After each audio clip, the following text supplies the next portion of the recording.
Hello friends, हमेशा की तरह आज भी मैं आपके लिए एक बहुत ही इंटरेस्टिंग स्टोरी लेकर आई हूँ।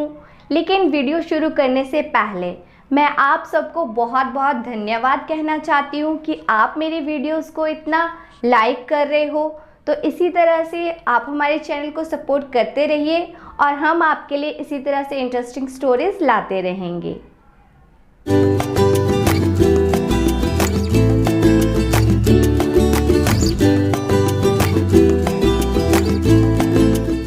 बहुत समय पहले की बात है। कंचन देश में वीशा नाम का एक सीधा साधा व्यापारी रहा करता था।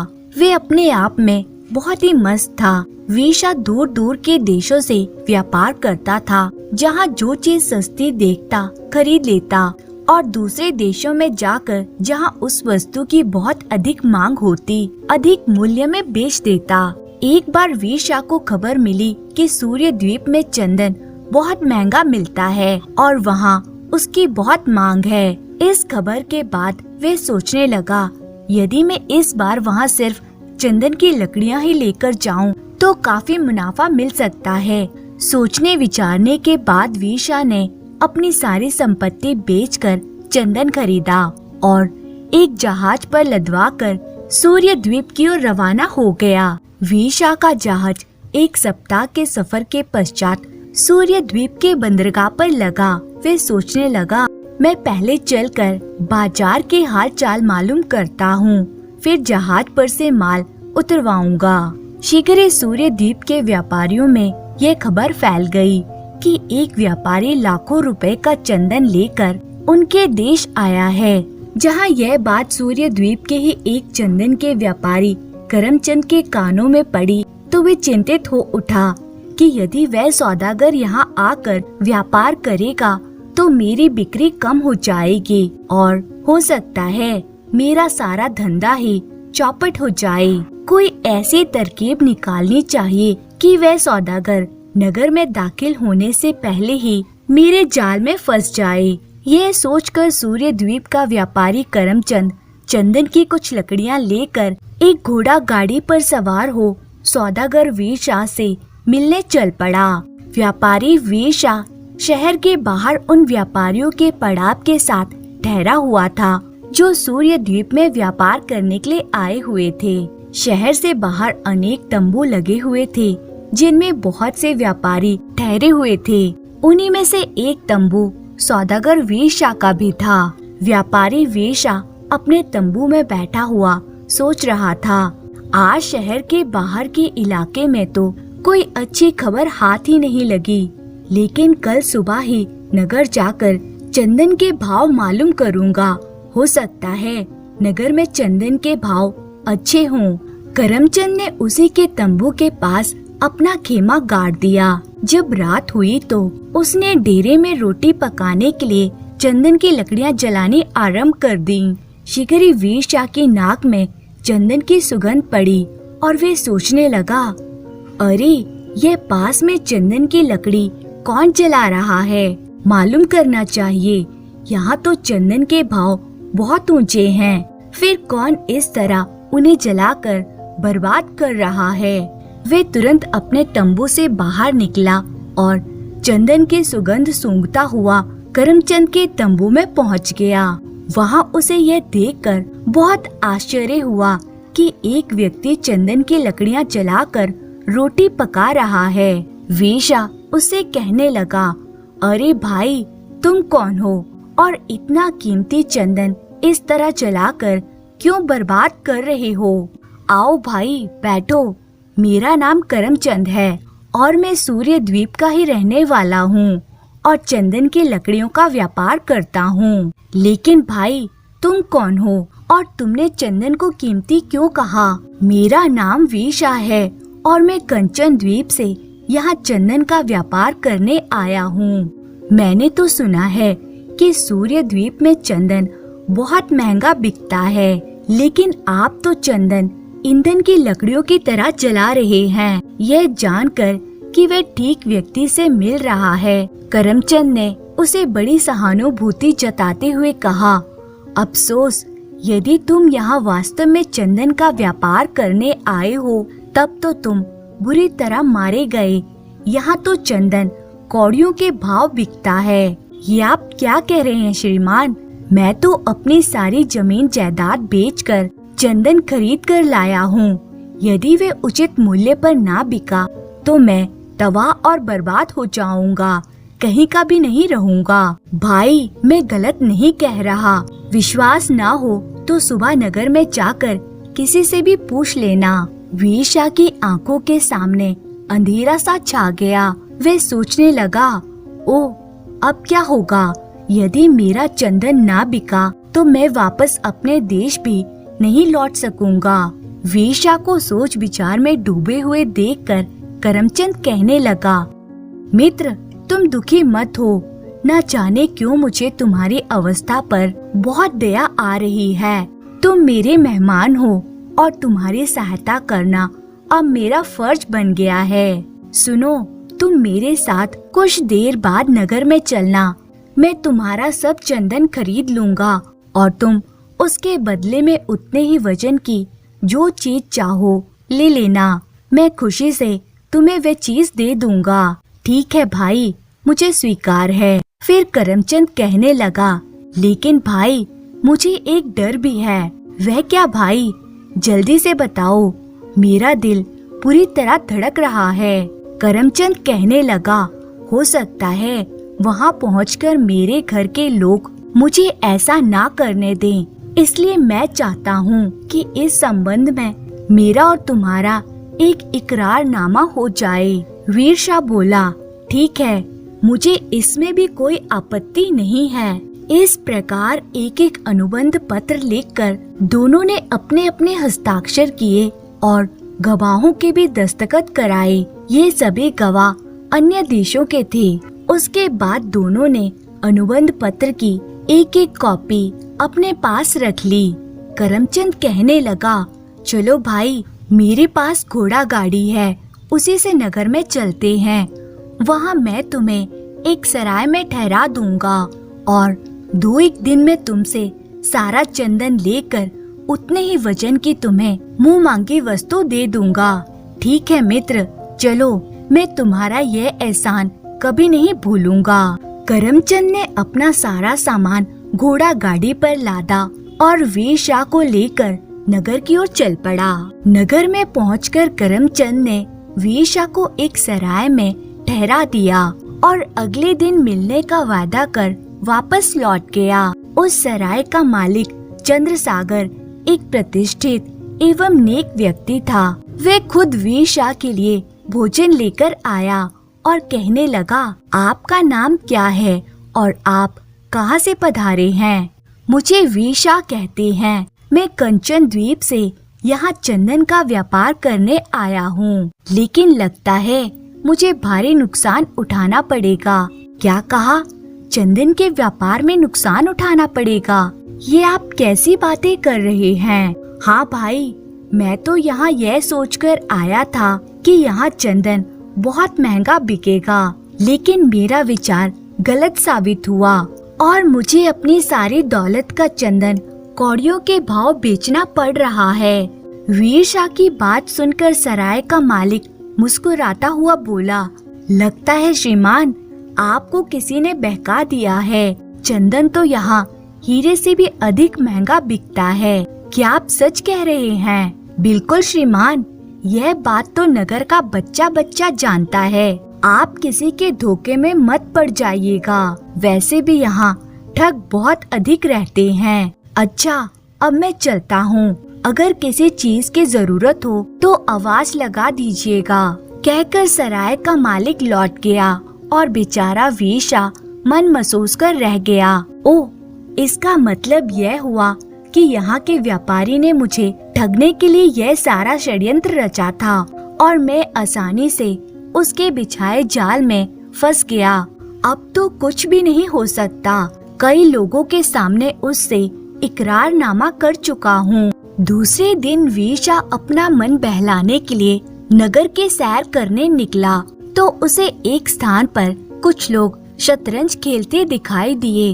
वे सोचने लगा, क्यों ना कुछ देर शतरंज ही खेलकर मन बहलाया जाए। वैसे भी मेरे पास कोई काम तो है नहीं और सेठ करमचंद भी शाम को आने के लिए कह गया है। वीरशाह उन लोगों के पास जाकर कहने लगा, भाइयों, क्या मैं आपके साथ शतरंज खेल सकता हूँ? बहुत दिन हो गए मुझे शतरंज को हाथ लगाए। यदि हार जीत में कोई शर्त हो तो वह भी मुझे स्वीकार होगी। भाई, हम तो एक ही शर्त पर खेलते हैं कि हारने वाला जीतने वाले की किसी भी एक आज्ञा का पालन करेगा।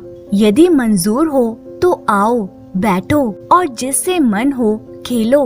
किसी ने सच ही कहा है, जब किसी के बुरे दिन आते हैं तो उसकी बुद्धि भी भ्रष्ट हो जाती है। सौदागर वीरशाह की भी मत्ती फिर गई और उन लोगों की शर्त स्वीकार कर उनमें से एक व्यक्ति के साथ शतरंज खेलने के लिए बैठ गया। शीघ्र ही वीरशाह को अपने विपक्षी के हाथों मात खानी पड़ी और वह शर्त हार गया। वीरशाह कहने लगा, ठीक है भाई, मैं हार गया, बोलो तुम्हारी क्या आज्ञा है? जीतने वाला व्यक्ति कहने लगा, तुम्हें पास ही मौजूद समुद्र का सारा पानी पीना पड़ेगा। क्या? जीतने वाले व्यक्ति का हुक्म सुनकर वीरशाह को पहले तो आश्चर्य हुआ, फिर क्रोधित होकर कहने लगा, यह तुम क्या बक रहे हो? भला ऐसी असंभव बात को कौन पूरी कर सकता है? लेकिन तुम्हें शर्त के मुताबिक मेरे आदेश का पालन करना ही होगा, वरना सजा के लिए तैयार हो जाओ।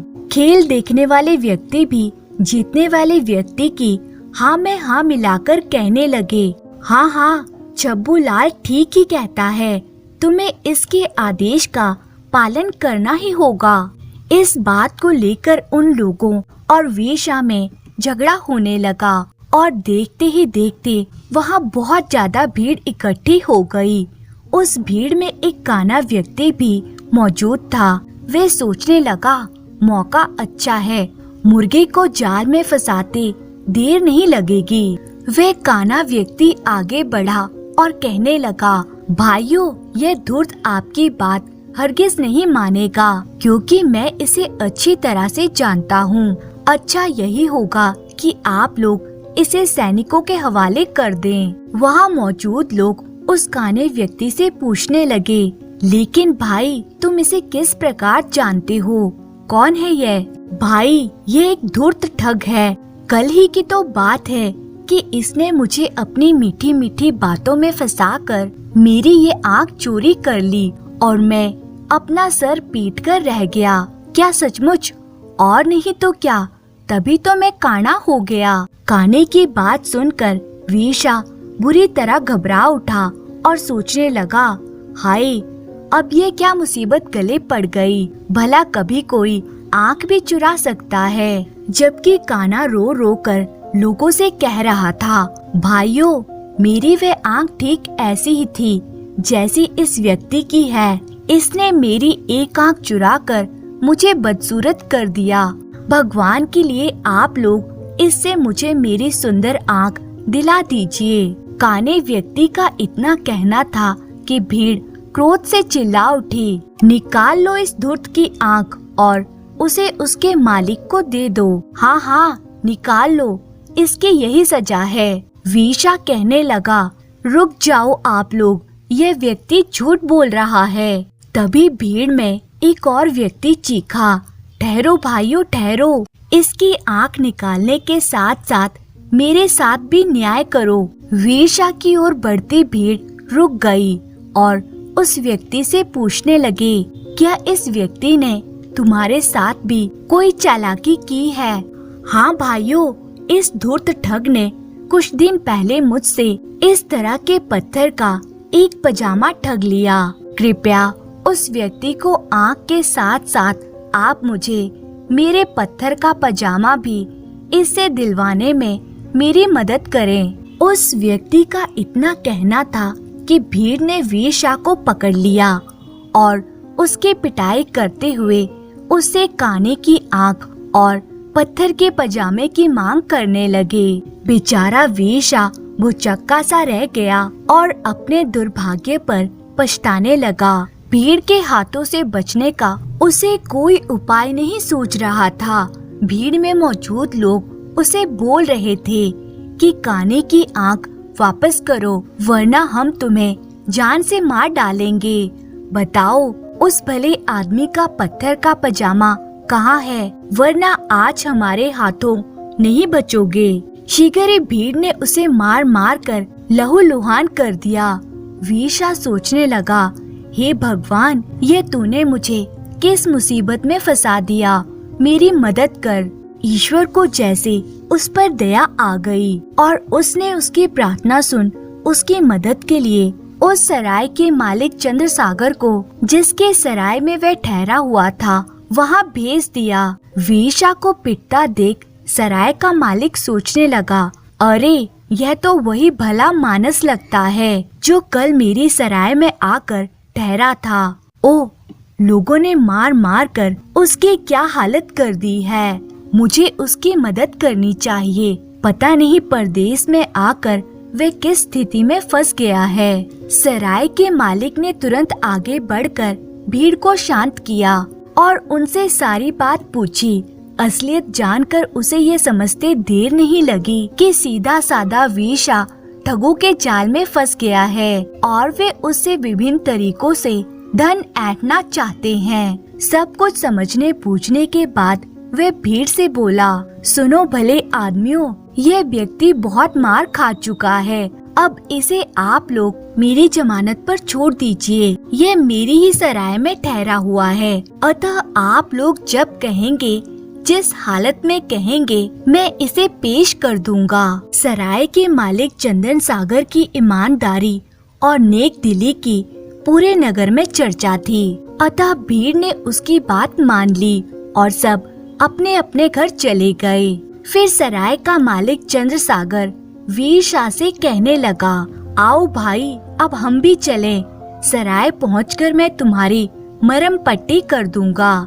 यदि मैं वक्त पर न पहुंच जाता तो पता नहीं वे तुम्हारी क्या दुर्दशा करते।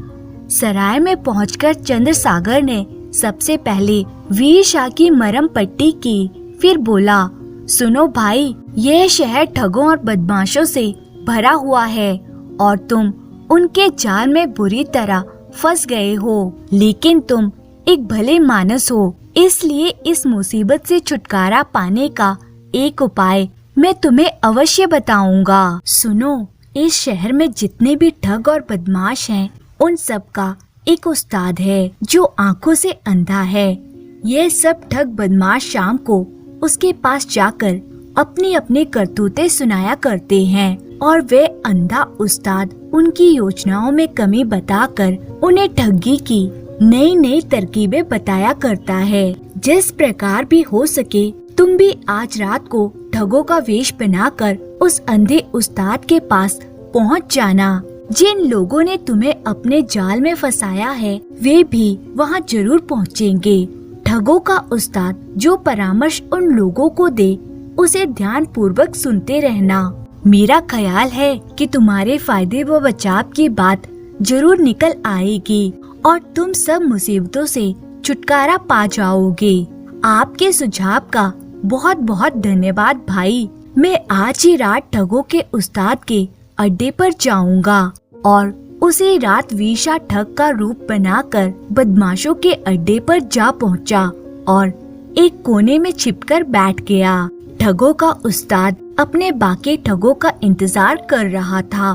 थोड़ी ही देर में 10-15 ठग और बदमाश भी वहां आ पहुँचे। इनमें वे ठग भी थे जिन्होंने उसे अपने जाल में फंसाया था। सबसे पहले चंदन वाले व्यापारी ने अपना किस्सा कह सुनाया और अपनी चालाकी की खूब तारीफ करते हुए कहने लगा, कहो उस्ताद, कैसी रही मेरी तरकीब? मुझे विश्वास है कि कल ही मेरे लाखों के बारे न्यारे हो जाएंगे। उसकी बात सुनकर अंधा उस्ताद बहुत जोरों से हंसा। फिर बोला, साहबजादे, तुम तो अपनी चालाकी में खुद ही सौदागर के चंगुल में फंस गए। तुमने इकरारनामे में लिखा है कि चंदन के बदले में जो चाहोगे दूंगा। अब जरा सोच कर देखो, अगर सौदागर ने बदले में पिस्सू नामक कीड़ा मांगा तो कहाँ से दोगे? पिस्सू इतना हल्का होता है कि अगर तुम सारी उम्र भी सिर पटकते रहो तो भी पाव भर पैसों इकट्ठे नहीं कर पाओगे। तुमने इस बात का ख्याल भी नहीं किया होगा। उस्ताद की बात सुनकर चंदन का व्यापारी हक्का बक्का सा रह गया, लेकिन फिर जरा सा होश संभाल कर बोला, उस्ताद बात तो तुमने बड़े पते की कही है, लेकिन यह बात भला उस मूर्ख सौदागर के दिमाग में कहां से आएगी। कहकर करमचंद जोर जोर से हंसने लगा। उसके बाद शतरंज खेलने वाले ने अपना किस्सा बयान किया। उसका किस्सा सुनकर अंधा उस्ताद बोला, तुम भी धोखा खा गए बच्चे। अगर उस आदमी ने तुमसे ये कहा कि शर्त के अनुसार सारे समुद्र का पानी पीने के लिए मैं तैयार हूँ, लेकिन पहले तुम उन नदियों को बंद करो जो हर समय समुद्र में गिरती रहती हैं और पानी बढ़ाती रहती हैं, तो तुम क्या करोगे। शर्त जीतने वाला व्यक्ति भी अपने उस्ताद की बात सुनकर खामोश हो गया। ओह, यह तो मैंने सोचा ही नहीं था। उसके बाद तीसरे काने ठग ने अपनी चतुराई की कहानी सुनाई। उस्ताद, मैंने भी उस व्यक्ति पर अपनी एक आंख चुराने का इल्जाम लगाया है और मुझे विश्वास है कि वह अदालत में आंख नहीं दे पाएगा और इसके बदले में उसे मुझे खूब सारा धन देना होगा। अंधा उस्ताद एकदम झुंझलाकर बोल उठा, अरे मूर्ख, ये झूठी चोरी का इल्जाम अदालत में मत ले जाना, वरना तुम स्वयं ही मुसीबत में पड़ जाओगे। वे कैसे उस्ताद? मान लो अगर वे व्यक्ति अदालत में यह कह बैठे कि यदि तुम्हारा दावा सच है तो पहले तुम अपनी दूसरी आंख बाहर निकालो, मैं अपनी एक आंख निकाल कर उसके साथ तोलूंगा और अगर आंखों का वजन एक जैसा हुआ तो मैं अपनी आंख तुम्हें दे दूंगा, अन्यथा तुम्हारा दावा झूठा है। तो फिर तुम क्या करोगे। अंधे उस्ताद की बात सुनकर काने ठग के तो होश ही उड़ गए और वे सोचने लगा, बाप रे, कहीं इस चक्कर में मेरी दूसरी आंख भी ना चली जाए। सबसे आखिर में पत्थर के पजामे वाले ठग ने बड़ी मक्कारी से अपनी करतूत सुनाई और हंसता हुआ बोला, उस्ताद, मैं अदालत में कहूँगा कि यदि वह मुझे पत्थर का पजामा ना दे सका तो मुझे उसकी कीमत 10,000 सोने के सिक्के दिला दीजिए। उस्ताद, मेरे विचार से तुम भी मेरी योजना में कोई कमी नहीं निकाल पाओगे। तुम्हारी योजना भी गलत है बच्चे। यदि वह व्यक्ति यह कह बैठे कि वह पत्थर का पजामा सीने के तैयार है, लेकिन पहले उसे सीने के लिए पत्थर का ही धागा दिया जाए, तो फिर तुम क्या करोगे। यह सुनकर वह ठग सोचने लगा, ओह, मेरी तो सारी योजना ही उस्ताद ने गड़बड़ कर दी। इसके बाद चारों ठग आपस में सलाह मशवरा करने लगे और कुछ देर तक सलाह मशवरा करने के बाद अपने उस्ताद से बोले, उस्ताद, वे सौदागर बिल्कुल मूर्ख है। भला ऐसे बुद्धिमत्ता पूर्ण सवाल करने की समझ उसमें कहाँ होगी। हम उस पर दावा जरूर करेंगे, आगे जो ईश्वर की मर्जी होगी वैसा ही होगा। उस्ताद कहने लगा, तुम्हारे बयानों और योजनाओं में जो कमी थी वे मैंने तुम सबको अच्छी तरह बता दी है। अब तुम्हें अधिकार है, जैसा उचित समझो वैसा करो।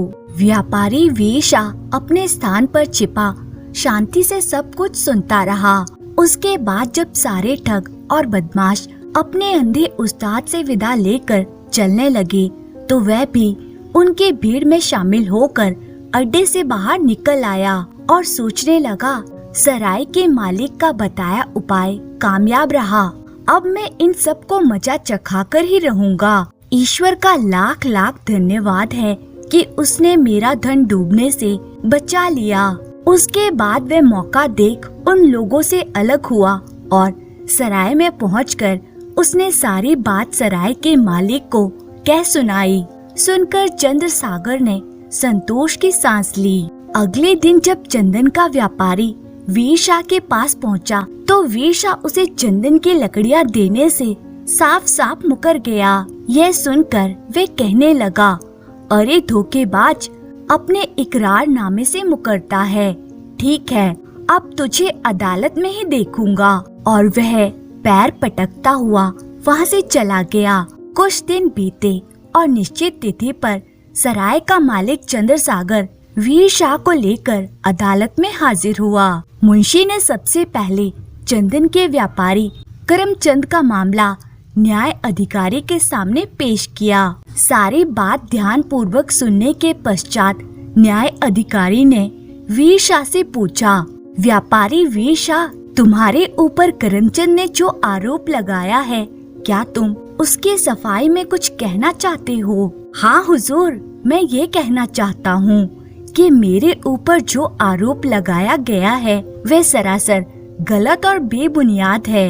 लेकिन करमचंद का कहना है कि तुम दोनों के बीच में चंदन खरीदने और बेचने का जो इकरारनामा हुआ है उससे अब तुम मुकर रहे हो। वे इकरारनामा मेरे सामने है और उसमें तुम्हारे दस्तखत भी हैं। हुजूर, मैं इस बात से कब इनकार करता हूँ कि मैंने इकरारनामे पर दस्तखत नहीं किए। मैं तो अनुबंध पत्र अनुसार सेठ करमचंद को सारी चंदन की लकड़ियाँ देने को तैयार हूँ, लेकिन वे इकरारनामे में लिखे इकरार से मुकर रहा है और मुझे मेरी मांगी वस्तु देने को तैयार नहीं है।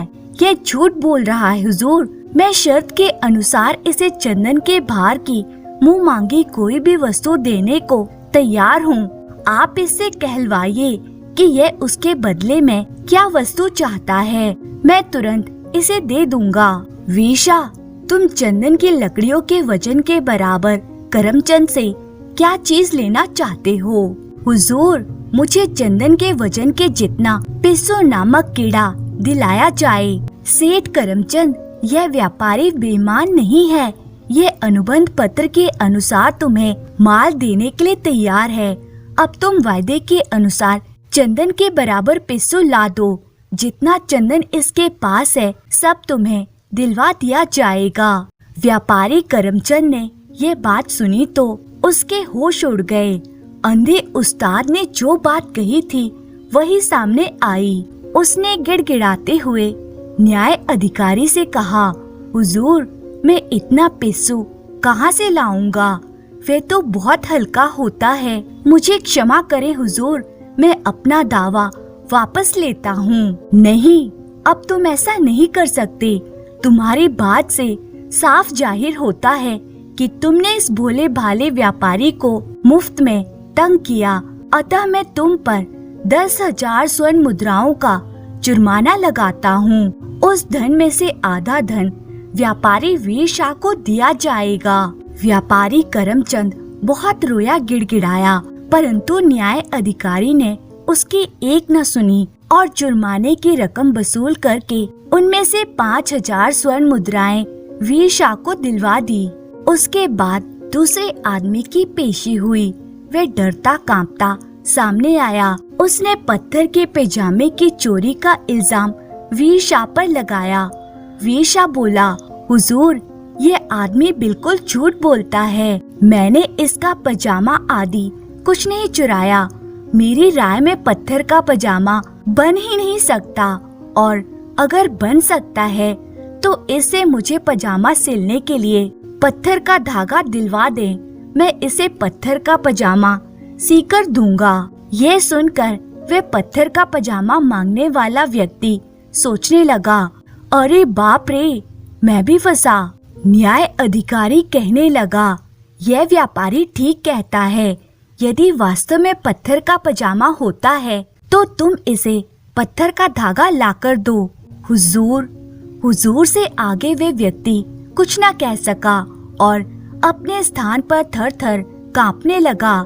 न्यायाधीश न्यायप्रिय तो था ही, साथ ही साथ स्वभाव से भी बड़ा कठोर था।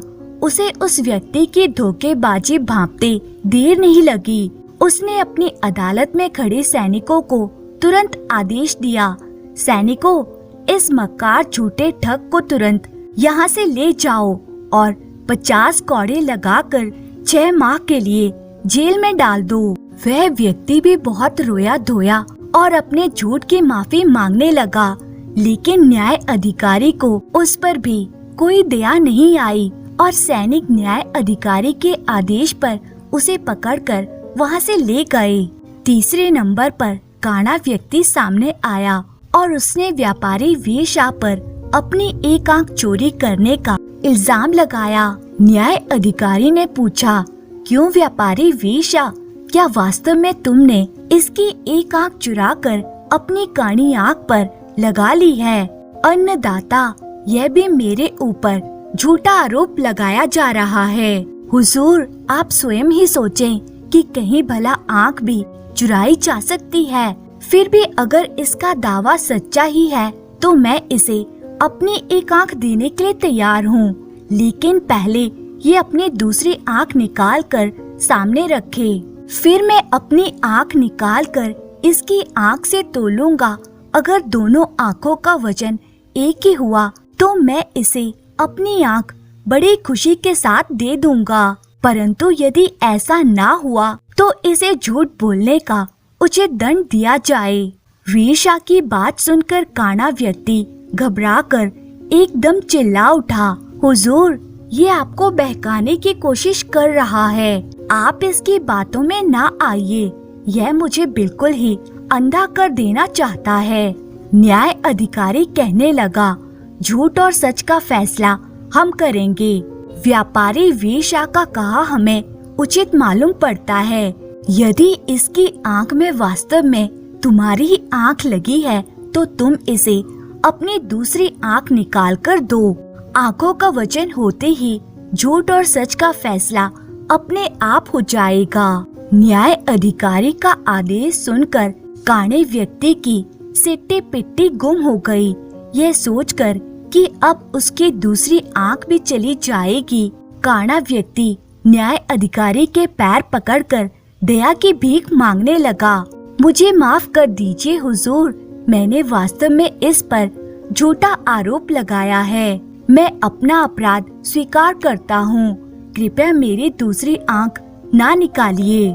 उसकी मक्कारी जानकर न्याय अधिकारी ने क्रोध से उसे एक जोरदार ठोकर मारी और कहने लगा, दूर हट जा पाजी, अपने पापी हाथों से मेरे पैर गंदे मत कर।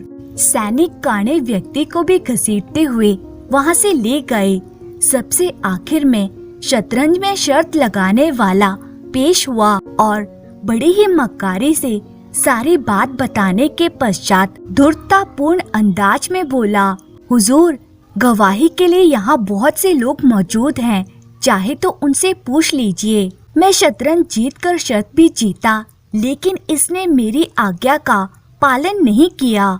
उस व्यक्ति की बात सुनकर न्याय अधिकारी ने व्यापारी वीर शाह से पूछा, क्यों व्यापारी, तुमने शर्त हारने के बाद इसके आदेश अनुसार समुद्र का पानी क्यों नहीं पिया? क्या तुम इस बात से इनकार करते हो कि तुमने शतरंज खेलने के समय इससे कोई शर्त लगाई थी? मैंने शर्त लगाई थी हुजूर, और मैं इसके आदेश का पालन करने के लिए भी तैयार हूँ। लेकिन हुजूर, आप इससे कहें कि यह पहले उन सारी नदियों का पानी रुकवा दे जो हर समय समुद्र में गिरता है।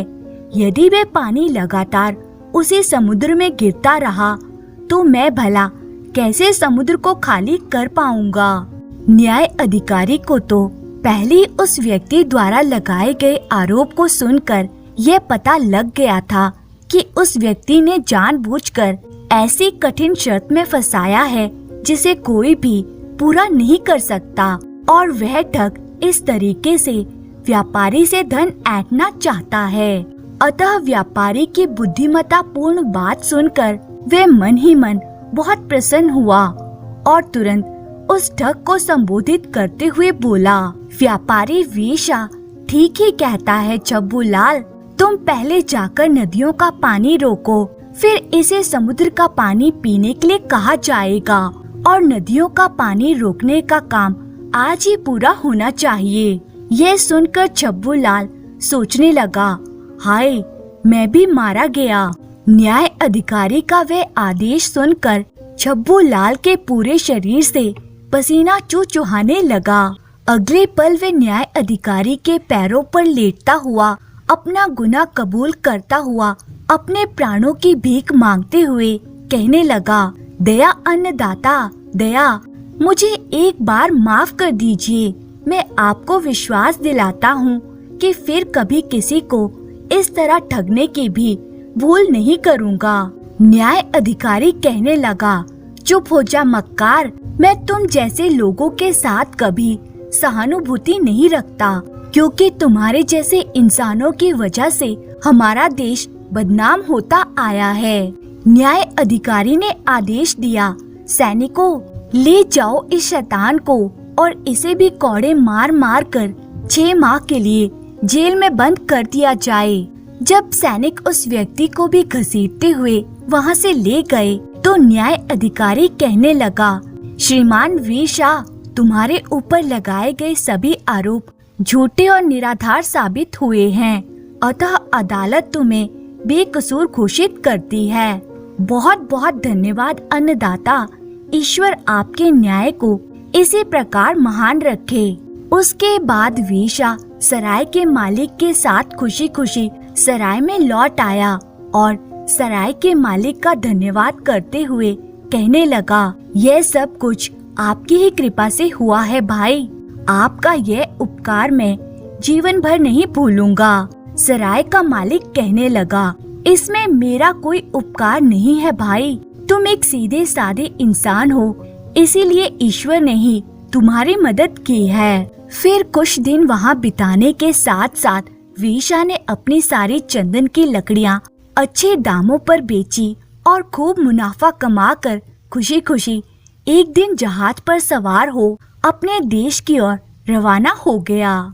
दोस्तों, आज की कहानी आपको कैसी लगी कमेंट करके जरूर बताएं और अगर आपको कहानी अच्छी लगी हो तो इसे लाइक करके चैनल को सब्सक्राइब जरूर कर लें। धन्यवाद।